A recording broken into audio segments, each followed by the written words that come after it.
మరొకసారి మీ ముందుకి రీతిగా దేవుడు తీసుకొచ్చినందుకు దేవుని నామానికి వందనాలు తెలియజేస్తున్నానండి. ఈ సమయంలో దేవుని వాక్యం నుంచి మత్తయి సువార్త 24వ అధ్యాయం 44వ వచనం, మీరు అనుకొనని గడియలో మనుష్య కుమారుడు వచ్చును గనుకనే మీరును సిద్ధముగా ఉండుడి.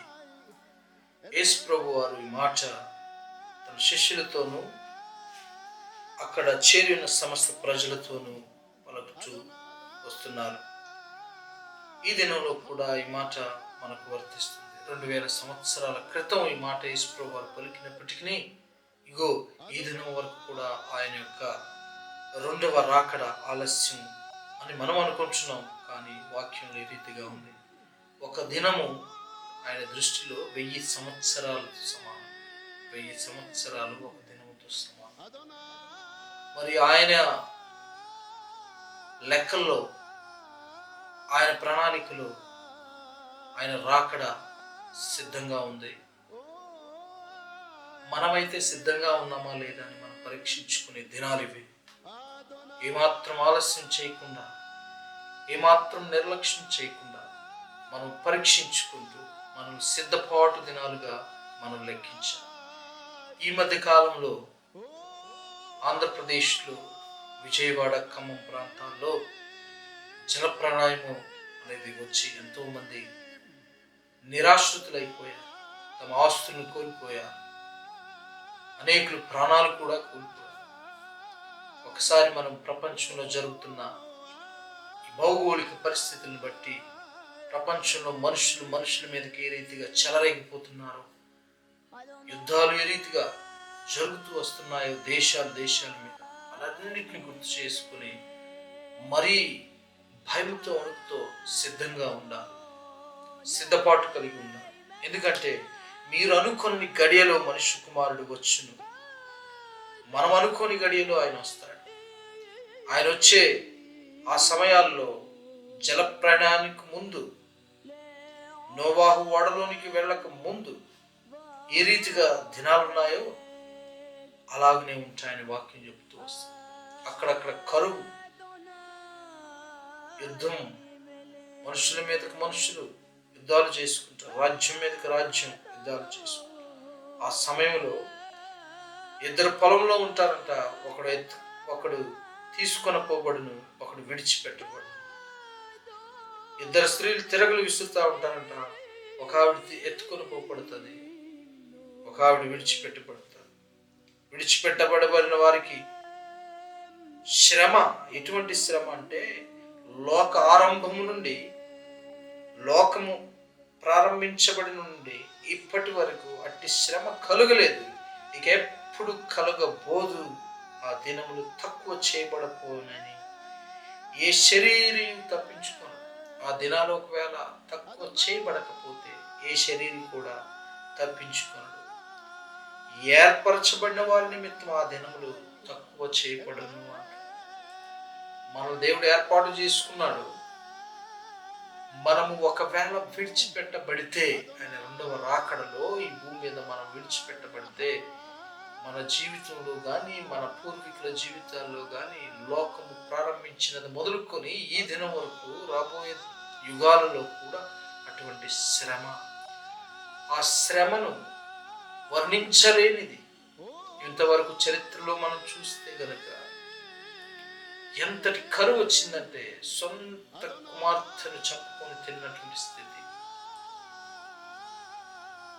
మలినాన్ని తిని బ్రతికిన దినాలు గత ప్రపంచ చరిత్రలో జరిగిపోయి, వాటిని తలుస్తూ ఉంటేనే ఎంతో భయాందోళన మనకు హృదయంలో కలుగుతుంది. మరి వాటికంటే గొప్ప శ్రమ రాబోతుందని దేవుని వాక్యం చెబుతూ వస్తుంది. ప్రియ సహోదరి సహోదరులారా,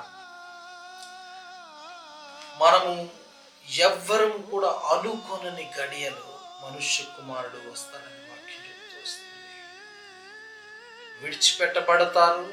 విడిచిపెట్టబడిన వారు శ్రమలను జయించే శక్తి ఉండదంట. ఆ దినాలు చలికాలము, విశ్రాంతి దినము కాకుండా ఉండాలని ప్రార్థన చేయమని యేసు ప్రభువారే చెబుతూ వస్తారు.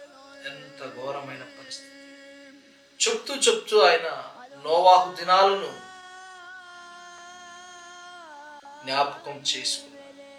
నోవాహు దినాలు మనం ఒక్కసారి చూస్తే ఓడలో నోవాహు ప్రవేశించ అంతవరకు కూడా అందరూ సుఖిస్తూ ఆనందిస్తూ, శ్రమ వస్తుంది అని కూడా వాళ్ళకి తెలియకుండానే బ్రతుకు, శ్రమ వచ్చినాక కూడా శ్రమ వచ్చిందని తెలియలేని పరిస్థితుల్లో బ్రతుకుతూ హఠాన్మరణాన్ని వారు అనుభవిస్తూ వచ్చారు.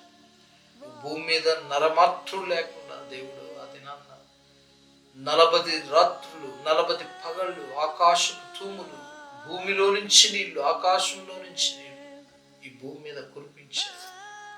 చూసారా, ఒక్క మనిషి కూడా ఈ భూమి మీద బ్రతకకుండా ప్రతి మనుష్యుని ఆయన తుడిచిపెట్టేసి మట్టిలో జల సమాధి చేసేసి ఆ దినాలను ప్రభువైన యేసుక్రీస్తు వారు గుర్తు చేస్తూ మనుషులకు హితబోధ చేస్తున్నారు.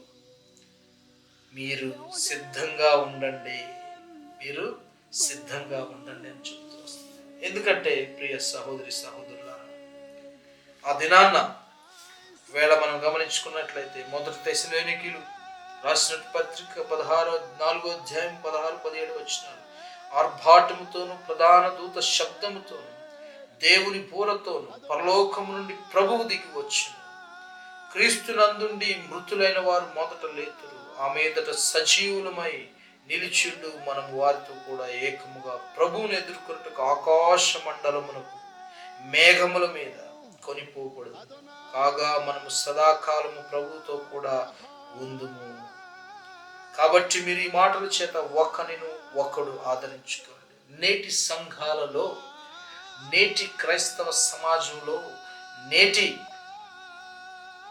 ఆత్మీయ స్థితులలో ఈ భాష లేదు, ఈ మాటలు లేవు. అసలు యేసు ప్రభు వారు ఎప్పుడు వస్తారు, ఆయన వచ్చినప్పుడు మనం ఏం చేయాలి, ఇవేమీ లేకుండా సైతానుడు మనల్ని భ్రమపరుస్తున్నాడేమో అని నేను అనుకుంటున్నాను. ప్రియ సహోదరి సహోదరు, మానవులమైన మనల్ని ఆర్థికంగా అనేక పనులతో నింపివేసి పరలోకము అనే ఒక గొప్ప స్థానాన్ని పోగొట్టాలని, పరలోకంలో నుండి దిగి వచ్చిన యేసు ప్రభు యొద్దకు మనల్ని తిరిగి చేర్చుకునే ఆ దేవుని యొద్దకు మనల్ని వెళ్లకుండా చెడగొట్టాలని మిగతా కార్యక్రమాలన్నింటిలో మనం హాజరవుతున్నాం. అయితే ఆ మహాదినాన్న ఆ యొక్క దేవుడు ఆర్భాటంతో ప్రధాన దూత శబ్దముతో ఆయన వచ్చినప్పుడు ఆ శబ్దానికి మనం దూరం అయిపోయేలాగా మనల్ని బిజీ షెడ్యూల్తో చేస్తూ వస్తున్నాం కాదంటారా? మన మట్టుకు మనం ఆలోచన చేద్దాం. మనమే బ్రతుకుతున్నాం కానీ పరలోకానికి మనం సిద్ధపడట్లేదు. పరలోకపు విషయాల కొరకు ఆపేక్షతో మనం ఎదురు చూడట్లేదు. యేసు ప్రభు వారు చెప్తూ వస్తున్నారు చాలా చక్కగా క్లియర్గా. ఏమంటున్నారంటే, ఏ గడియో మనకు తెలియదు, ఏ సెకండ్లో వస్తాడో మనకు తెలియదు. 2 తిరగలు విసురుతున్నారు, ఒక ఆమె విడిచిపెట్టబడింది. 2 పొలంలో పనులు చేసుకుంటున్నారు, ఒక వ్యక్తి విడిచిపెట్టబడ్డాడు. ఎందుకు నాకు అనిపిస్తుంది, ఆయన ఇద్దరు పోల్చుకొని ఒకరు విడిచిపెట్టబడ్డారు అని చెప్తున్నారు. అంటే ఎంతమంది 100%, 50% ఈ భూమి మీద విడిచిపెట్టబడతారా? ఆ విడిచిపెట్టబడే సంఖ్యలో మనం ఉన్నామా? శ్రద్ధగా భయంతో ఒక్కసారి మనల్ని పరీక్ష చేసుకోవాలి. మనం దేవుని యొక్క పరలోకం గురించి మరి ఎక్కువగా ఆపేక్షతో, పేతృభక్తుడు రాశాడు కదా, ఆపేక్షతో ఉండాలి. పరలోకపు విషయాల గురించి, పరలోకం గురించి మనం ఎప్పుడు ఆపేక్షతో ఎదురు చూడాలి. We need to wait. ఎదురు చూపులు చూడాలి, నిరీక్షణ గలివారమై ఎదురు చూడాలి. దేని కొరకు మనం ఎదురు చూస్తున్నాం? ఈ భూమి మీద అనేక విషయాలను క్రోడీకరించుకోవడానికి మనం ఎదురు చూస్తూ వస్తున్నాం. కానీ యేసు ప్రభు వారు చెప్పిన మాటలను బట్టి, యేసు ప్రభు వారు హెచ్చరించిన ఆ మాటలను ఆధారం చేసుకొని మనల్ని మనం ఎప్పుడు సిద్ధపాటు చేసుకోవట్లేదు. సిద్ధపడాలని దేవుడు హెచ్చరిస్తూ వస్తున్నాడు. సిద్ధపడాలని దేవుడు మనల్ని మరలా హెచ్చరిస్తూ వస్తున్నాడు. చూడండి, ఫిలిప్పీయులకు రాసినటువంటి పత్రిక 3వ అధ్యాయంలో మన పౌరస్థితి ఇక్కడ కాదు. మనం అసలు భూమికి చెందిన వారం కాదు. భూమి ఎప్పుడో చెడిపోయింది. భూమి ఎప్పుడో పాపం కోపంలో నిండిపోయింది. అగ్ని కొరకు నిలవ చేయబడిన ఈ భూమి ఒక దినాన్న కాల్చివేయబడుతుంది. ఈ ఈ భూమి ఒక దినాన్న బూడిదైపోయే స్థితిలోనికి వెళ్తుంది. అలాంటిది ఈ భూమి మీద మనము ఈ భూమిలో దొరుకుతున్న ప్రతి ఈవిని అనుభవించడానికి కుతూహలతో పరిగెడుతున్నాం. ఈ భూమి నుండి బయటకు వచ్చినటువంటి ప్రతి వస్తువు గురించి మనం ఆశపడుతున్నాం. మన శరీరం ఈ భూమిలో నుంచి వచ్చింది. మన శరీరం మీద వేసుకునే ప్రతి వస్తువు ఈ భూమి మట్టిలో నుంచి బయటకు వెళ్తీయబడింది. అయితే ఈ భూమిని ఒక దినాన దేవుడు అగ్ని చేత కాల్చివేస్తాడు. బూడిదైపోయే బతుకులు, బూడిదైపోయే భూమి గురించి ఇది నాది ఇది నాది అని ఎంతో మంది ఆపేక్షతో ఉన్నారు. పరలోకం గురించి మర్చిపోయాం. మన పౌరసత్వపు హక్కును మనం మర్చిపోతున్నాం రోజు నుండి రోజుకి. ఈ భూమి మీద మనకి ఏది లేదు అనే ఆలోచన మనం కలగట్లేదు. ఇదంతా నాదే అని అనుకుంటున్నాం, ఇదంతా నాదే అనుకుంటున్నాం. ఒక దినాన్న ఏది మనది కాదు.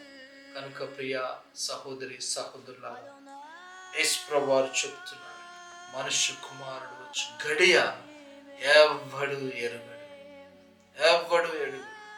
ఆయన వచ్చు దినము ఆర్భాటంతో, మహాశబ్దంతో, వేండ్రముతో ఆకాశ శక్తులు ఇవన్నీ కదిలిపోతాయంట. ఆ దినాన్న ఎవ్వరు తప్పించుకోలేరు. ఏ మనుష్యుడు కూడా ఆయన దృష్టిలో నుండి తప్పించుకోలేరు. కనుక ఎత్తబడే సంఖ్యలో మనం ఉండాలంటే, ఎత్తబడే సంఖ్యలో తెస్సలోనీయులకు మొదటి పత్రికలో 4వ అధ్యాయంలో రాయబడినట్లు ఎత్తబడే సంఖ్యలో సజీవులుగా ఒకవేళ దినానంటే మనము మృతులలో నుండి ఉన్న వారిని మొదట ఆయన లేపుతాడు. తర్వాత సజీవులుగా ఉన్నవారు చేర్చబడతారు, మేఘాల ద్వారా ఎత్తబడతారు. ఆ మేఘంలో అత్యున్నతమైన యేసు ప్రభు యొద్ద మనం చేర్చబడాలి. ఆయనతో యుగయుగములు మనం ఉండాలి. అలాగే మన ఆత్మీయ స్థితిలో మనం సిద్ధపాటు కలిగి ఉండాలన్న దేవుని నామములో విన్నవించుకుంటున్నాను. ఇట్లు మీ సహోదరుడు బ్రదర్.